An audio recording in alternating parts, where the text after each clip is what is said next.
నేను ఎక్కలేనంత ఎత్తైన కొండపైకి నన్ను ఎక్కించుము. నేను చెప్పిన తర్వాత మీరు చెప్పండి. నేను ఎక్కలేనంత ఎత్తైన కొండపైకి నన్ను ఎక్కించుము. ఇది ఒక యువకుడు చేసిన ప్రార్థన, ముసలాయన చేసిన ప్రార్థన కాదు ఇది.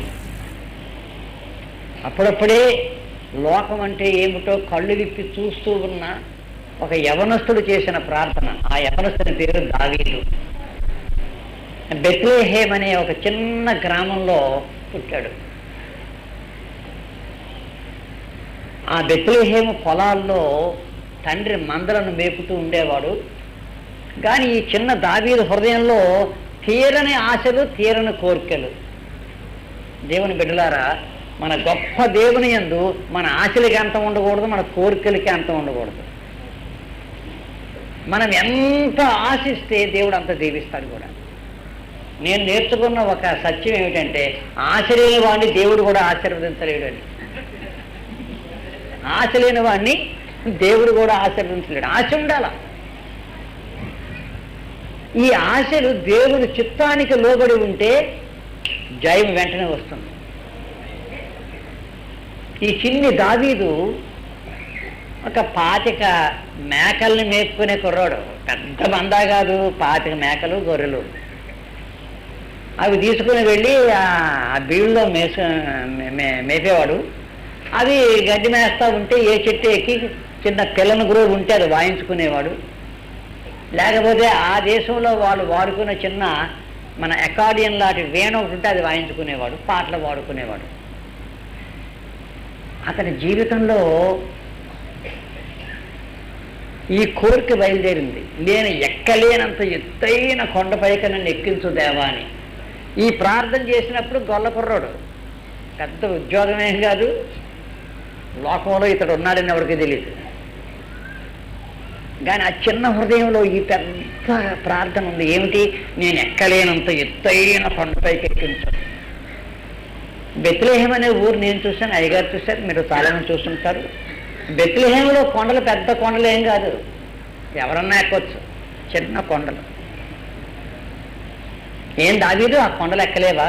ఎందుకు ఎక్కలేను? ఆ కొండల మీద కదా సింహాన్ని చంపేశాను, ఎందుకు ఎక్కలేను? ఆ కొండలు ఎక్కగలను. మరి ఈ ప్రార్థన ఎందుకు చేస్తున్నావా అంటే, ఈ కొండలు కాదు, 5 మైళ్ళ దూరంలో ఆ కొండలు ఉన్నాయే, పెద్ద కొండలు, ఆ కొండలు ఎక్కాల.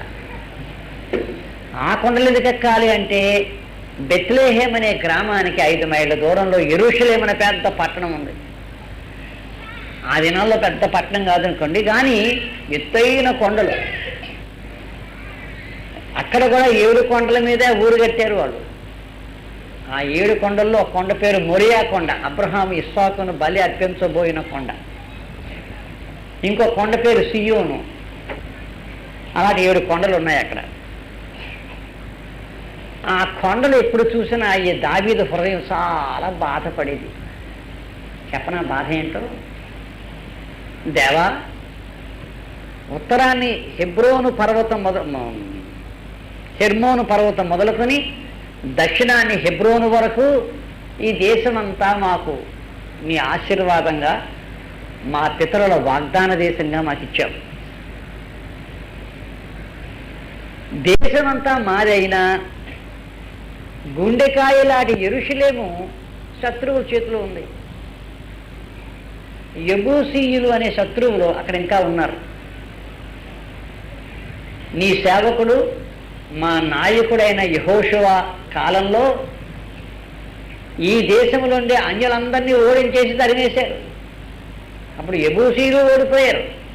కానీ కొంతమంది ఆ యెరూషలేము కట్టబడిన కొండల్లో ఉండిపోయారు. ఆ కొండ ఒక మహా గొప్ప కోట అయిపోయింది వాళ్ళకి. ఆ కొండలు ఎక్కడం చాలా కష్టం. మా దేశానికి మాకు సిగ్గు ఏమిటంటే, దేశమంతా మాదే అయినా గుండెకాయ మాత్రం శత్రువు చేతిలో ఉంది. సిగ్గు. ఆ శత్రువుల్ని సౌలు వంటి రాజే జయించలేకపోయాడు. దేవా, నీవు ఎక్కిస్తే నేను ఎక్కుతాను ఆ కొండ. ఎంత ప్రార్థన చూసారా? దేవుని బిడ్డలారా, దేవుని మహిమార్థం సాతాను దుర్గములను కూడా జయించగలిగిన కొండలు ఎక్కడానికి మన హృదయంలో ఆశలు ఉండాలి. అంతేగాని అందరూ ఎక్కే కొండలు ఎక్కడం కాదు. ఆడవాళ్ళు ఎక్కుతారు, ముసళ్ళు ఎక్కుతారు, ఎవరిని ఎక్కుతారు. దావీదు హృదయంలో యెబూసీయుల దుర్గమైన యెరూషలేము కొండలు ఎక్కి వాళ్ళని అక్కడి నుండి తరిమేసి అక్కడ నీ మందసం నిలబెట్టి అక్కడ నీకు దేవాలయం కట్టాలి. ఎంత ప్రార్థన! దేవా, నేను ఎక్కలేనంత ఎత్తైన కొండపైకి నన్ను ఎక్కించి. దేవుడు అలాగే ఎక్కించాడు దావీదుని. కత్తి పట్టుకుంటే అతనితో ఎవరు యుద్ధం చేయలేరు, కలం పట్టుకుంటే అతనితో ఎవరు పద్యాలు రాయలేరు, సింహాసనం మీద కూర్చుంటే అతనిలాగా ఎవరు కూడా రాజధర్మాన్ని నెరవేర్చలేరు. దావీదు అంటే నేటికి కూడా ఇశ్రాయేలు రాజ్యములో వారి పతాకంలో మధ్యన ఉండేది దావీదు నక్షత్రం. మన దేశ పతాకంలో అశోక చక్రం ఉన్నట్టు ఇశ్రాయేలు అనే రాజ్యంలో వారి పతాకం, వారి జెండా మీద దావీదు నక్షత్రం, 2 త్రికోణాలు కలిసి ఉంటాయి. దావీదుని దేవుడు ఎంత దీవించాడు! కారణం చెప్పనా? దావీదు హృదయంలో అలాంటి ఆశలు ఉండేవి. దేవా, నీవు సహాయం చేస్తే గొల్యాతను చంపేస్తాను. గొల్యాతను చంపేస్తానన్న చిన్న సంగతి కాదు, పేరు చెప్తాను కింద పడిపోతాను. ఎవరికి లేని బాధ నాకెందుకు పానిద్దు అని ఊరుకుంటే ఊరుకున్నట్టే ఉంటుంది జీవితం. కానీ దేవుడు అడిగేవాడు, తండ్రి నీవు సహాయం చేస్తే ఆ గొల్యాతను చంపేస్తాను. దేవుడు ఎప్పుడు వద్దంటాడు.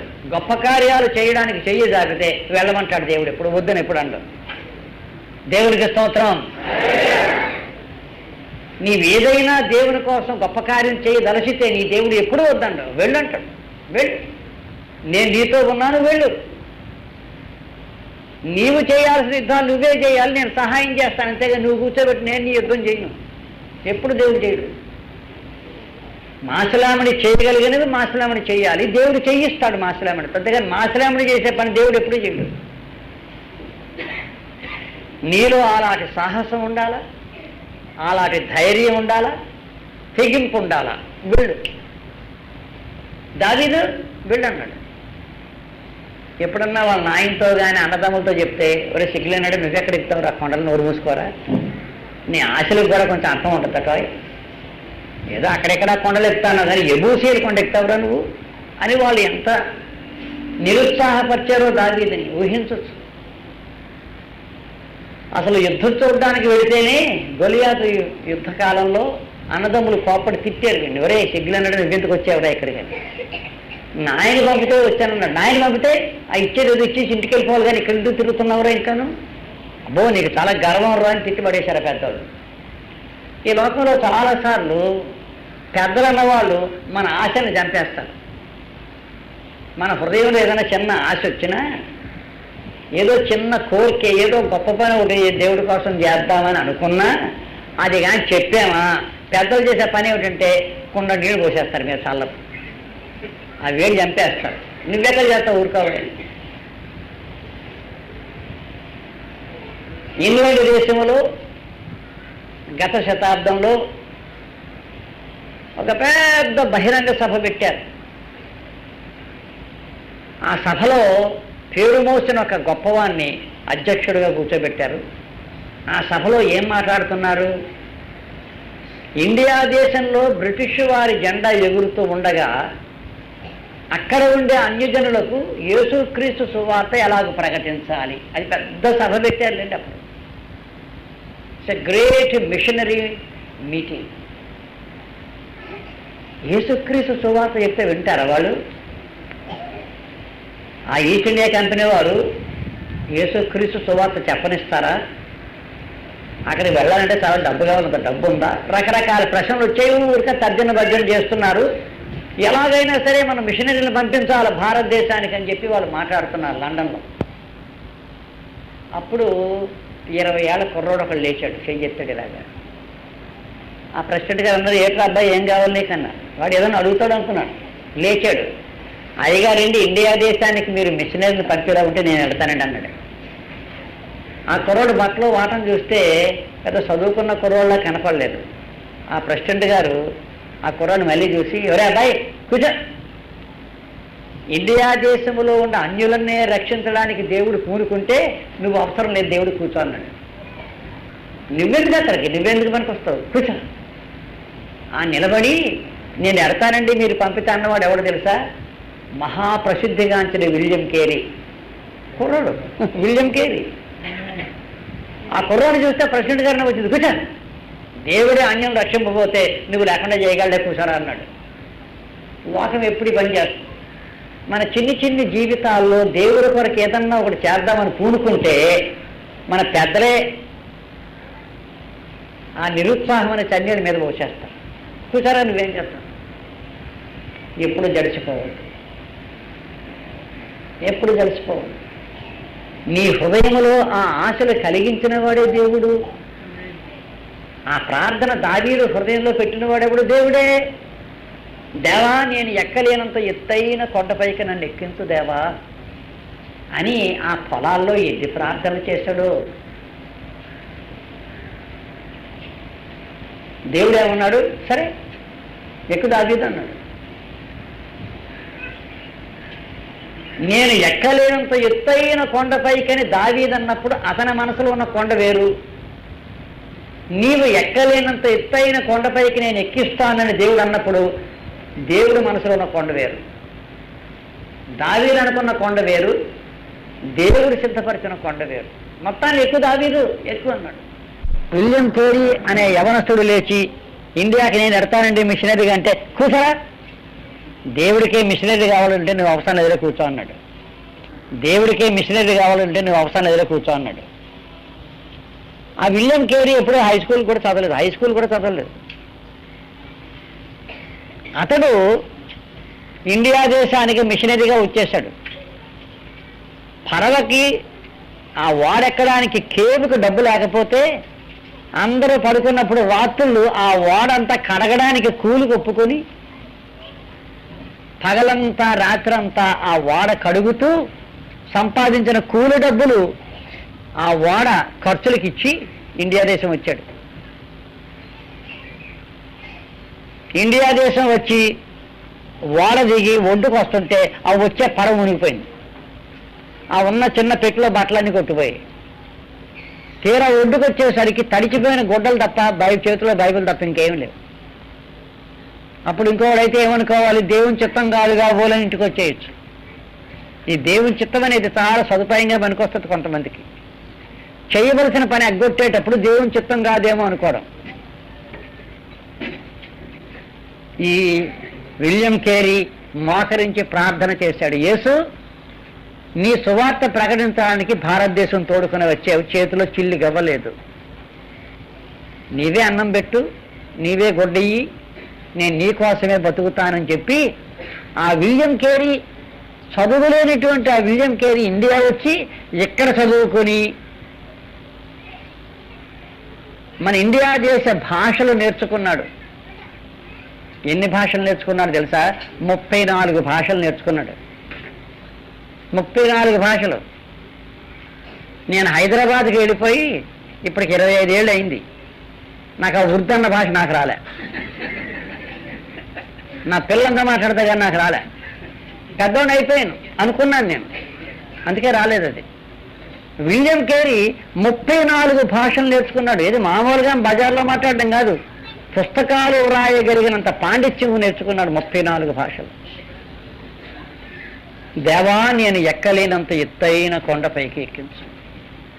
ఆ కలకత్తా దగ్గర సిరంపూర్ అనే ఊళ్ళో జీవిస్తూ తెలుగుదేశం అనేది ఒకటి ఉంది, తెలుగు అనే భాష ఒకటి ఉందని చెప్పి ఇక్కడి నుంచి పండితుడిని అక్కడ తెప్పించుకొని ఆ బ్రాహ్మణ పండితుల దగ్గర తెలుగు నేర్చుకుని, బిడ్డలారా, తెలుగు భాషలోనికి మొదటి 5 గ్రంథాలు అనువదించాడు. ఎప్పుడు తెలుగుదేశంలో కాలు పెట్టలేదు, తెలుగువాడు అంటే ఎలా ఉంటాడో చూడలేదు. ఆ బెంగాల్లో ఉండి తెలుగు భాష నేర్చుకుని ఆదికాండము, నిర్గమ, లేవి, సంఖ్య, ద్వితీయోపదేశ కాండాలు 5 కూడా అనువదించాడు. అది నా దగ్గర ఉంది ఆ పుస్తకం. ఆ తెలుగు చదివితే నాకు అర్థం కాదు, మీకు అర్థం కాదు, అదేం తెలుగు. మోషహుడా అంటాడు మోషేని. ఆనాడు తెలుగు అలాగుంది. ఆ విలియం కేరీ కూలి నాలి చేసుకుని తిన్నట్టుగా దేవుని కోసం తన కూలి డబ్బులన్నీ కూడా జాగ్రత్తగా దాచిపెట్టి ఒక బ్రహ్మాండమైన కళాశాల కట్టేశాడు, శరంపూర్ కళాశాల. అది ఈనాడు సర్వ భారతదేశానికి క్రైస్తవ వేద విద్య అనుగ్రహించగలిగిన గొప్ప కళాశాల అయిపోయింది. నేను అక్కడ చదువుకున్నాను. నేను ఎన్నిసార్లు ఆ విలియం కేరీ గారి యొక్క పటం చూసి, బా నీకెంత వీరుడవయ్యా, ఆ దినాల్లో చదువు సంధ్య లేకుండా, చిల్లిగవ్వ చేతిలో లేకుండా దేవుని కోసం గొప్ప కార్యాలు పూనుకోవడానికి వచ్చావా? ఆ విలియం కేరీని ఈస్ట్ ఇండియా కంపెనీ వారు చాలా బాధ పెట్టారు, ఆనాటి బ్రిటిష్ వాళ్ళు. ఎందుకు వచ్చావా నువ్వు, బైబిల్ నువ్వును? మేము ఇంగ్లాండ్ దేశం యొక్క చక్రవర్తి కోసం ఒక రాజ్యం సంపాదించడానికి మేము వస్తే ఆ రాజ్యాన్ని పాడు చేయని నువ్వు వచ్చావా? చివరికి ఎంత పని జరిగింది? ఒక 250 ఏళ్ళు అయ్యాక భారతదేశం ఆ ఇంగ్లీష్ వారిని తరివేసింది, ఇక్కడి నుంచి. కానీ యేసు ప్రభుని ఇక్కడే ఉండమంది. ఆనాడు క్లైవ్ ఆడినటువంటి తుపాకులు మనకి మ్యూజియాల్లో పెట్టాం సరదాగా చూపిద్దాం. కానీ విలియం కేరీ తెచ్చిన బైబిల్ భారతదేశం అంతా అది వెలుగుతూ ఉన్నది. దేవునికి స్తోత్రం.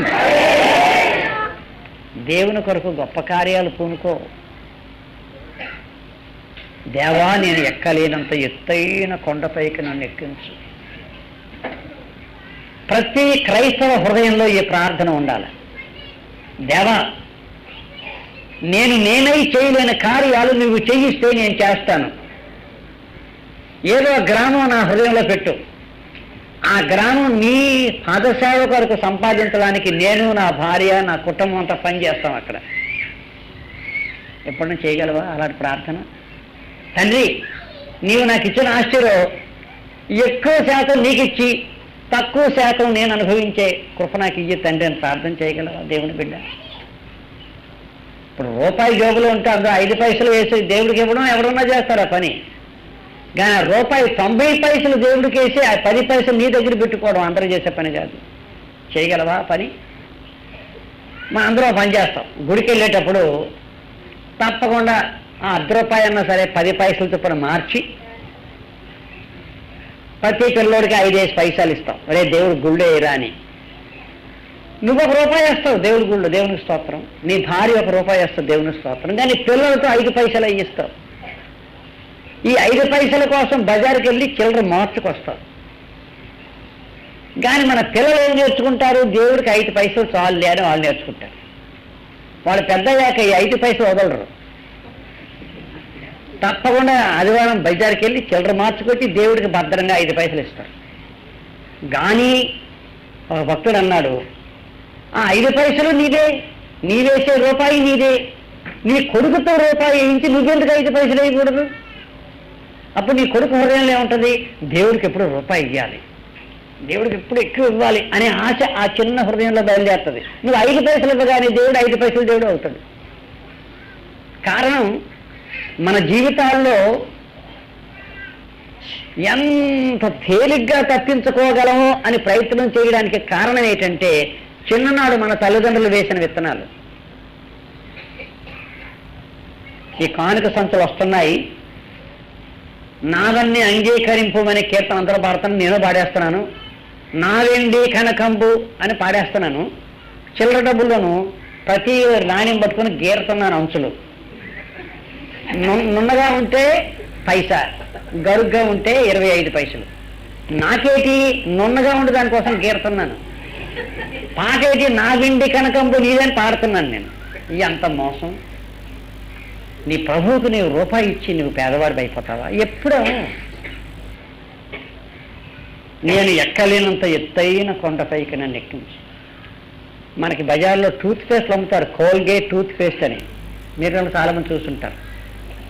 ఈ కోల్గేట్ టూత్ పేస్ట్ చేసిన వాడు అమెరికా దేశంలో ముందు నంజన్గూడ్ పౌడర్ లాంటిది పండ్ల పొడి అమ్ముకునేవాడు.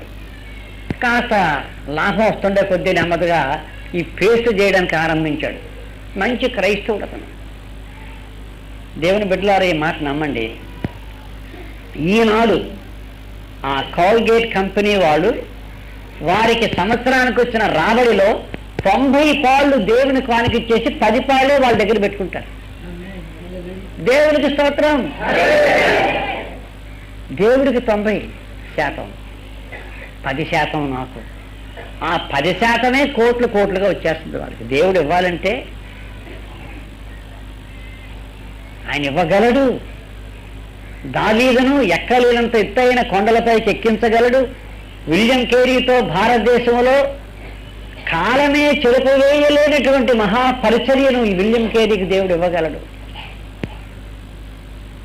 మనకి స్వరాజ్యం రాగానే కలకత్తాలో జరిగిన ఒక రహస్యం ఏంటంటే, ఇంగ్లీష్ వాడి పేరు ఏ వీధికైతే పెట్టారో అది పీకి పారేశారు. తీసేసి ఇండియాది వాడి పేరు పెట్టారు. క్లైవ్ స్ట్రీట్ అని ఉంటే అది తీసేసి ఎవడో ఏ మహంతి పేరు ఎవరిదో పెట్టారు. దొరగారి పేర్లన్నీ వెళ్ళిపోయాయి కలకత్తా నుండి. అయితే శరంపూర్ పట్టణంలో 10 ఏళ్ల క్రితం 150 ఏళ్ల జూబిలీ పండుగ ఆ మున్సిపాలిటీ వారు చేసుకుంటూ ఆ హుగ్లీ నదికి శరంపూర్ కళాశాలకి మధ్య ఉండే ఒక రోడ్డు, స్ట్రాండ్ రోడ్ అంటారు, అంటే నది పక్కన ఉండే రోడ్డు అని. ఆ మేయర్ గారు ఏమన్నారంటే, 200 సంవత్సరాల క్రితం మన దేశానికి విచ్చేసి ఇండియా దేశంలో మొదటి వార్తాపత్రిక స్థాపించి ఇక్కడ గొప్ప కళాశాల కట్టించిన విలియం కేరీ గారి పేరు ఈ రోడ్డుకి పెట్టాలన్నాడు. ఆమేన్. దేవుడికి స్తోత్రం. నీవు కత్తులతో సంపాదించిన నీ రాజ్యం పోయింది. మందుగుండుతో నీవు సంపాదించిన వీరి పేర్లు నీకు లేవు. కానీ యేసు క్రీస్తు కొరకు సువార్తతో వచ్చిన వాడి పేరు పెట్టారు వాళ్ళు. అది చూసారా ఆశ్చర్యం. ఈవేళ శరంపూర్ వెళితే విలియం కేరీ రోడ్. దేవుడు గొప్పవాడు. నేను ఎక్కలేనంత ఎత్తైన కొండపైకి నన్ను ఎక్కించు తండ్రి. ఎప్పుడో వారం అంతా నా పని చేసుకుని ఆదివారం 1 గంట వెళ్ళి ఏదో పాట పాడతానులే కుడుకుతూ, అది ఎవరన్నా చేస్తాడు, ఏ సత్తోడన్నా చేస్తాడు. లేదు తండ్రి, ఆదివారం నాడు దాదాపు 6 గంటలు నీ కోసం నేను ఖర్చు చేస్తాను. నీ దేవుడు ఎక్కిస్తాడా? ఎక్కిస్తాడు, నీ హృదయంలో అలాంటి ఆశ ఉంటే. యోసేపును ఐగుప్తు దేశంలో పడేశారు బానిసగా తీసుకెళ్ళి. కానీ ఆ యోసేపు హృదయంలో తండ్రి ఎక్కలేనంత ఎత్తైన కొండపైకి నన్ను ఎక్కించు. అదేం కొండో నాకు తెలియదు, కానీ ఎత్తైన కొండపైకి, సాధారణంగా మానవులు ఎక్కలేని కొండ ఎక్కించే తండ్రి అన్నాడు. ఆ యోసేపు హృదయంలో ఎంత గొప్ప ప్రార్థన ఉందో కానీ ఆ దేవుడు ఎక్కించేశాడు. దేవుడు ఎప్పుడు అండవు వెళ్ళు దావీదు అంటాడు, వెళ్ళి వస్తాను కదా. అప్పుడు దావీదు ఏం చేశాడంటే కబురు పెట్టాడు యెబూసీయులకి, మీ అంతటా మీరు వెళ్ళిపోతారా, పారిపోండి, లేకపోతే నేను మిమ్మల్ని ఓడించేస్తున్నాను, వస్తున్నానని కబురెట్టాడు. కబురు పెడితే ఆ యెబూసీయులకి ఎంత నవ్వు వచ్చిందో.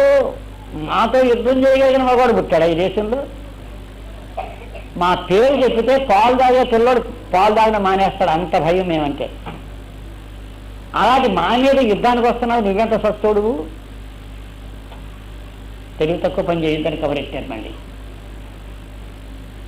అదే 2వ సమూయేలు 5వ అధ్యాయంలో చదువుకుంటే విన్నాం. అప్పుడు దావీదు అన్నాడు, నేనెవరో మీకు తెలియదు, నేను మానవ శక్తుల మీద ఆధారపడి రావడం లేదు, నాకు తోడైంది పరశక్తి. అప్పుడు మళ్ళీ కబురు పెట్టేవాడు, నువ్వు మా మీద యుద్ధానికి వస్తే మేము నీతో యుద్ధం చేయము, మాకు పరువు తక్కువ. ఏదో 6 నెలలు సాముని ఎత్తుకొని మూలన ముసలమ్మని కొట్టాడు ఒకడని తెలుగులో సాంతం. అలా ఇంత పెద్ద పేరు సంపాదించి దావీదు లాంటి సచ్చోడితో మేము యుద్ధం చేసామంటే మాకు పరువు తక్కువ. చిచి, ఒకవేళ యుద్ధానికే నీ వస్తే మా ఊళ్ళో అడుక్కునేవాడు పంపుతాను నీ మీదకి, వాళ్ళు అంటారు మిమ్మల్ని, మేం కాదు. ఎంత చులకనగా మాట్లాడారో దావీదు గురించి. దావీదు ఏమన్నాడు, నేను నరుణ్ణి అయితే మీరు చెప్పింది నిజమే, నేను నరశక్తి మీద ఆధారపడే వాళ్ళలేదు, దేవుని శక్తి మీద వస్తున్నా. మీ దేవుడు మా దేవుడి కంటే గొప్పడు కాదు, రాబోద్దన్నారు వీళ్ళు. వస్తున్నాడు, వచ్చేసాడు. ఎంత గొప్ప సైన్యాన్ని చేకూర్చాడో. యవనస్తులు బయలుదేరారు. దేవుని బిడ్డలారా, ఈ లోకంలో నాయకుడు దొరకాలి కానీ అతనితో కలిసి గొప్ప కార్యాలు చేయడానికి ప్రజలు ఎప్పుడు కనిపెడుతుంటారు. నాయకుడు లేక దెబ్బతింటాం మనం. గాంధీ అనే ఒక నాయకుడు భారతదేశానికి దొరికాడు, మనకి ఈ రాజకీయ స్వరాజ్యం వచ్చింది. విలియం కేరీ అనే ఒక నాయకుడు దొరికాడు, భారతదేశంలో క్రైస్తవ సంఘం పుట్టింది. రాజమండ్రిలో దేవుడి కొరకు గొప్ప కార్యాలు జరగడానికి దేవుడు కనిపెడుతున్నాడు నాయకుల కోసం. ఒక్క నాయకులు నిలబడితే అతనితో 1000 మంది నిలబడతారు. యువజనుల కోటాలు కట్టాలని స్వీటీ అనుకున్నాడు. మా నాన్నగారు ఉన్నారు కదా నాకేటి అని తండ్రి గారి యొక్క శక్తి సామర్థ్యాల మీదే ఆధారపడలేదు. నాకు అన్నదమ్ములు ఉన్నారు నాకేటి అని వాళ్ళ మీద ఆధారపడలేదు. నాన్నగారు దీవించాలి, అమ్మగారు దీవించాలి, అన్నయ్య అక్కయ్య దీవించాలి, కానీ నా దేవుని మీద నేను ఆధారపడాలని స్వీటీ అనుకుంటే అతనితో నిలబడడానికి దేవుడు 100 మందిని లేపాడు. వీళ్ళంతా కలిపి వారం దినాలు యువజన ఉత్సవాలు జరిపారు. ఎంత గొప్ప సంగతి!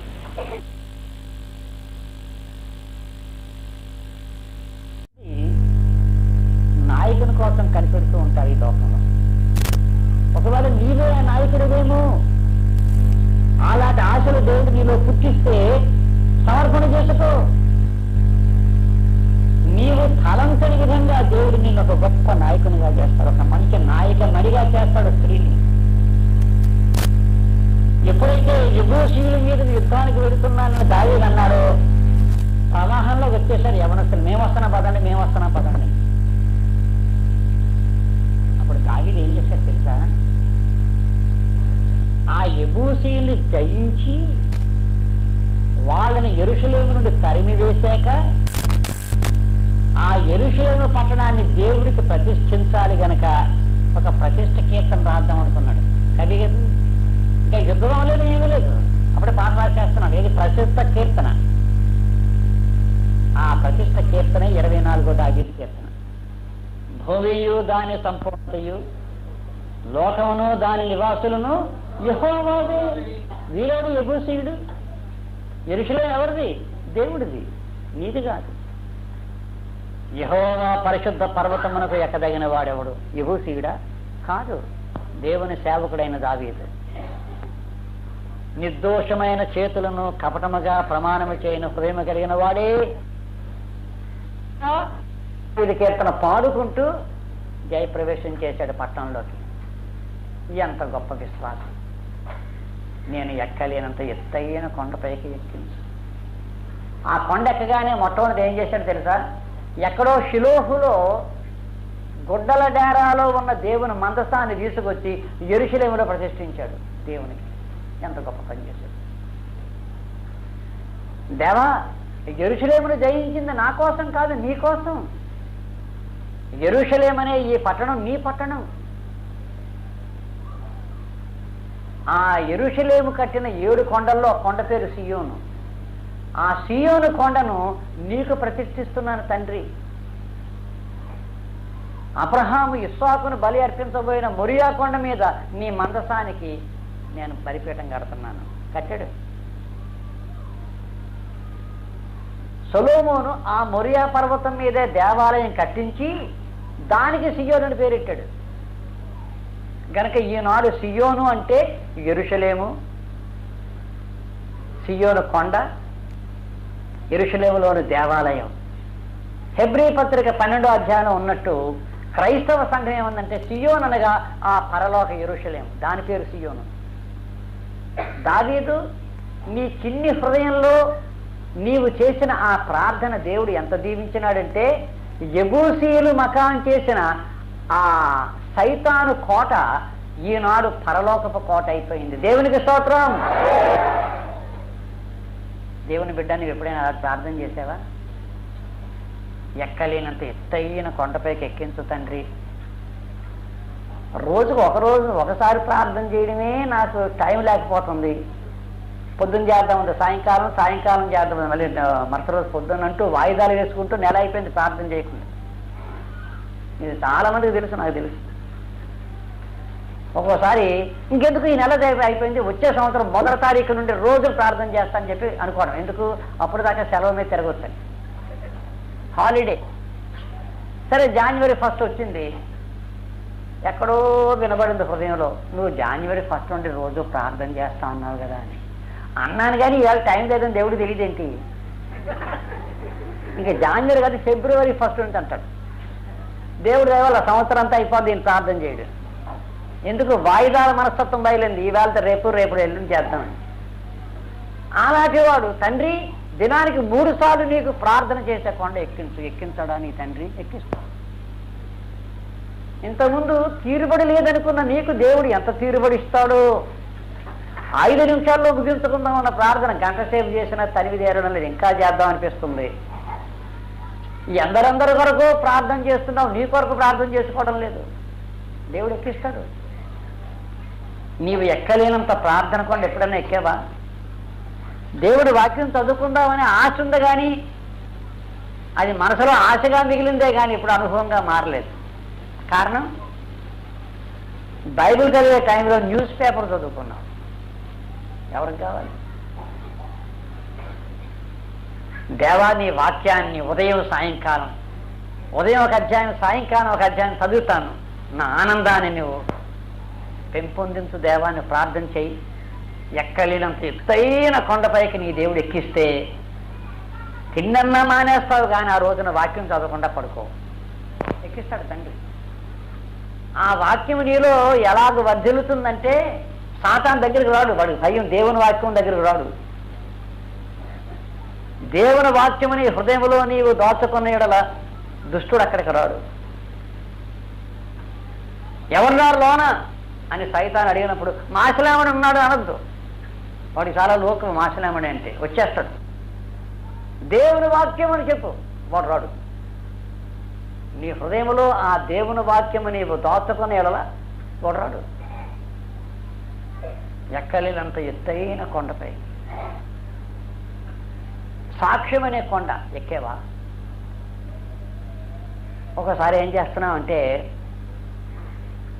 రకరకాల సేవలు దేవుడికి ఇస్తున్నాం, కానీ మన హృదయం మాత్రం ఇవ్వలేదు.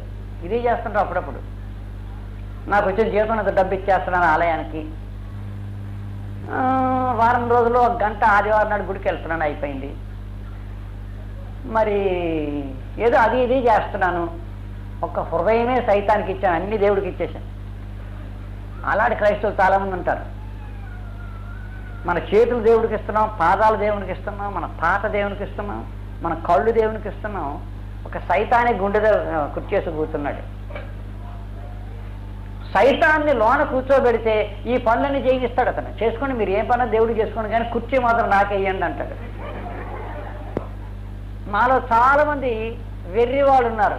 దేవుడికి ఇన్ని సేవలు చేసేస్తున్నాం అండమే కానీ కుర్చీ ఎవరికేసామో ఆలోచన చేయలేదు.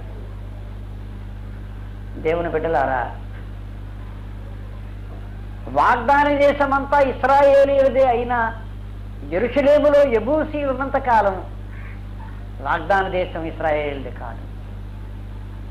నా హృదయంలో సాతాను మకాం పెట్టినంత కాలం నేను పాడిన పాటలు, నేను చేసిన ప్రార్థనలు, నేను ఇచ్చిన సాక్ష్యం, మరి ఏదైనా సరే అది నీది కాదు. సాతాను ఎంత కుయుక్తి గలవాడంటే దేవుడి పేరెట్టి వాడి సేవ చేయించుకుంటాడు మనతోటి. దేవుడి పేరు దేవుడిది, సేవలు సైతానిది.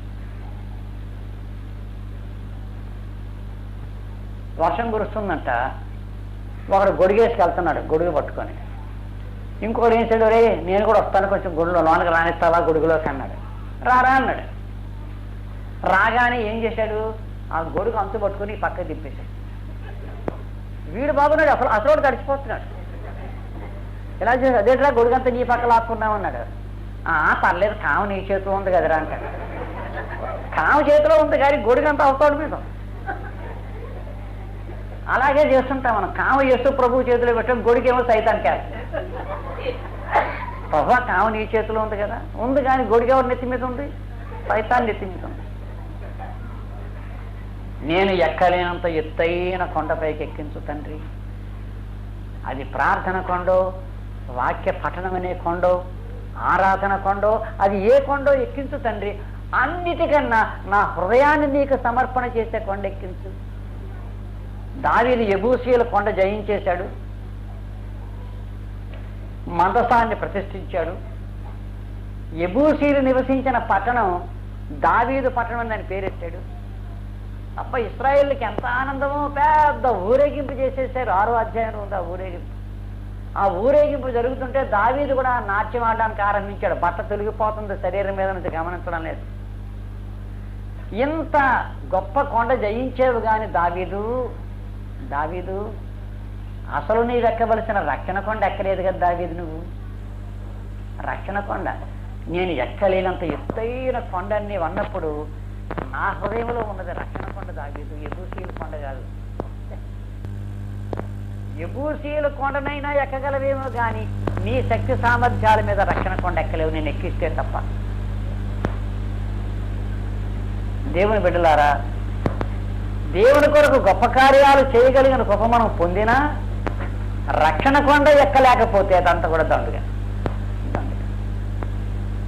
నీవు యెబూసీయుల కొండ జయించి యెబూసీయుల సియోనును యెహోవా సియోనుగా మార్చిన, యెబూసీయుల పురమన్న స్థలాన్ని దావీదు పురం అని పేరు పెట్టిన, నీవు రక్షణ కొండ ఎక్కకపోతే దావీదు, ఈ కొండలు ఎవరికి కావాలి? నాకు ఎందుకు ఈ కొండలు?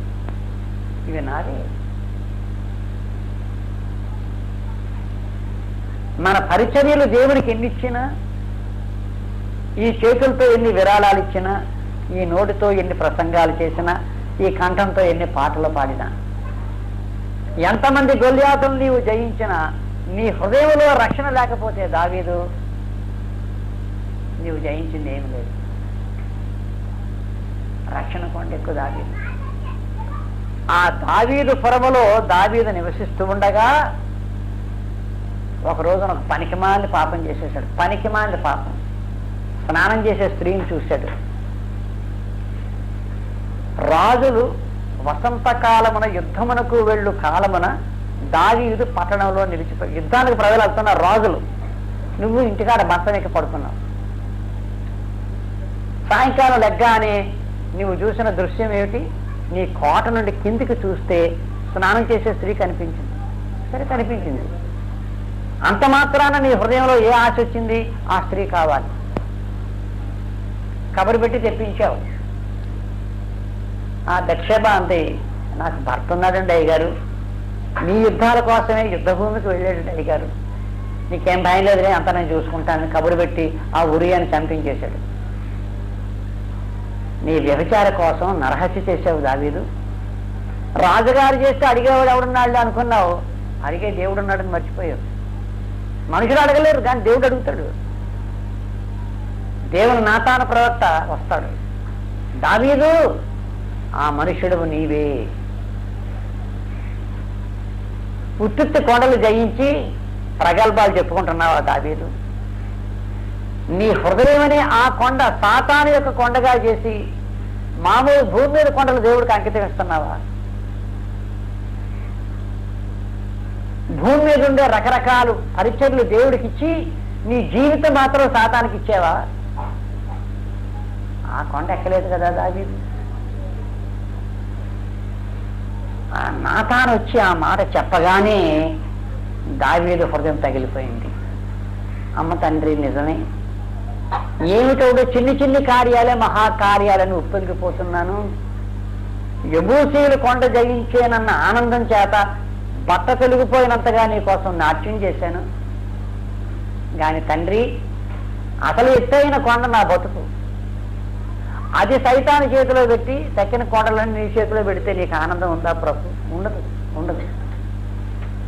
ఆ కొండ ఎక్కాలి, రక్షణ కొండ. యేసు ప్రభు ఈ లోకంలో జీవించినప్పుడు ఆయన కూడా కొండలు ఎక్కేవాడు.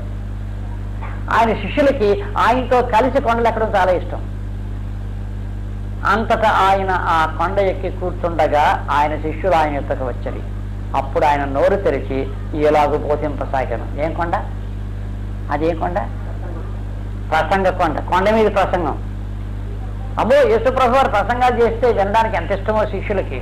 మా గురువు గారు ఎంత గొప్పడో చూసుకోండి, ఏమనుకున్నారు ఇది అని ప్రగల్భాలు చెప్పుకోవడానికి. ప్రసంగ కొండ యేసుతో ఎక్కడం ఎంతో ఇష్టం. ఒకసారి యేసుక్రీస్తు వారు రూపాంతరం అనే కొండకు తీసుకెళ్ళాడు ముగ్గురిని. ఆ రూపాంతరపు కొండ మీద ఏలియా మోషేలు వచ్చి యేసు ప్రభుతో ఏం మాట్లాడుతున్నారో మీకు తెలుసు కదా. ఆయన నిర్గమమును గూర్చి మాట్లాడుతుండదు, సిలువ గురించి వాళ్ళు మాట్లాడుతున్నారు. ఈ రూపాంతరపు కొండ నుంచి చూస్తే అల్లంత దూరాన్ని ఒక చిన్న గుట్ట ఉంది, దాని పేరు గొల్గొతా. ఆ గొల్గొతా మీద యేసు ప్రభుని సిలివేస్తారు. మోషే ఏలియాలు మాట్లాడుతున్నారు, యేసు ఈ కొండ మీద నీవు ఎంత మహిమ పొందినా నీ అసలు మహిమ ఆ కల్వరి మీదే ఉంది సుమా. మానవ చరిత్రలో యేసు అనే పేరు మహామహిమతో వర్ధిల్లడానికి ఆ గొల్గొతా కొండే సుమా యేసు. ఈ యేసు ప్రభు ముఖం మహిమతో మెరిసిపోతూ ఉంది.